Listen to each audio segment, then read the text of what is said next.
Employees provident fund organisation EPFO మరోసారి కీలక నిర్ణయం తీసుకుంది. ఉద్యోగులకు శుభవార్త చెప్పింది.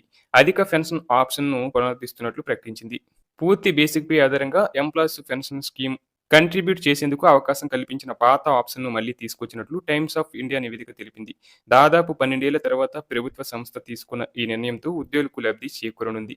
అయితే అది పరిమిత సెక్షన్ సబ్‌స్క్రైబర్లకు మాత్రమే ఉంటుందని, గతంలో హయ్యర్ పెన్షన్ కంట్రిబ్యూషన్స్ ఎంచుకున్న వారికి వర్తిస్తుందని తెలిపింది. 2014 సెప్టెంబర్‌లో ప్రావిడెంట్ ఫండ్ సంస్థ పెన్షన్ వేతనంపై పరిమితి విధించినప్పటికీ, చాలా కాలంగా ఉన్న గందరగోళం నేపథ్యంలో ఈపీఎఫ్ఓ ఈ నిర్ణయం తీసుకున్నట్లు నివేదిక పేర్కొంది. 2014 సెప్టెంబర్ 1వ తేదీన ఎంప్లాయీస్ పెన్షన్ స్కీమ్ కనీస పింఛన్ రూ. 1000గా నిర్ణయం తీసుకున్నారు.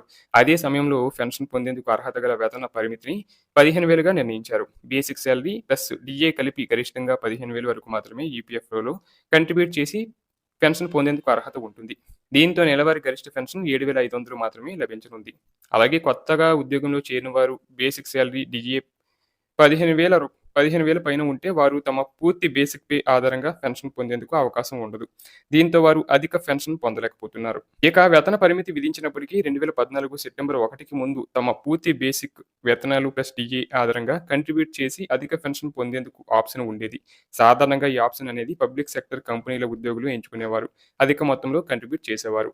ఈ కారణంగా చాలామంది ఉద్యోగులు అధిక పెన్షన్ పొందారు.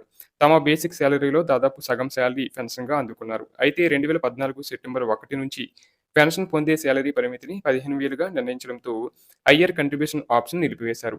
దీంతో అప్పటికే హయ్యర్ కంట్రిబ్యూషన్ ఆప్షన్ ఎంచుకున్న ఉద్యోగుల్లో గందరగోళం నెలకొంది.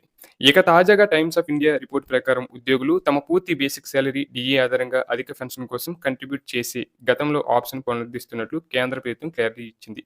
ఇది కొత్త బెనిఫిట్ కాదని, గతంలో ఉన్న ఆప్షన్ పునరుద్ధరిస్తున్నట్లు ప్రభుత్వ అధికారులను ఉటంకిస్తూ టీఓఐ నివేదిక తెలిపింది. ఈ నిర్ణయం కేవలం 2014 సవరణకు ముందు హయ్యర్ పెన్షన్ ఆప్షన్ ఎంచుకున్న వారికి మాత్రమే వర్తిస్తుందని గుర్తుంచుకోవాలి. ఈపీఎఫ్ఓలోని సబ్‌స్క్రైబర్లందరికీ ఆటోమేటిక్‌గా వర్తించదు. అధిక మొత్తంలో కంట్రిబ్యూట్ చేస్తామని అంగీకారం తెలిపే వారికే వర్తిస్తుంది. అలాగే తమ కంపెనీ యాజమాన్యం ఆమోదం లేకుండా ఉద్యోగి ఒక్కడే ఈ నిర్ణయం తీసుకోవడానికి వీల్లేదు.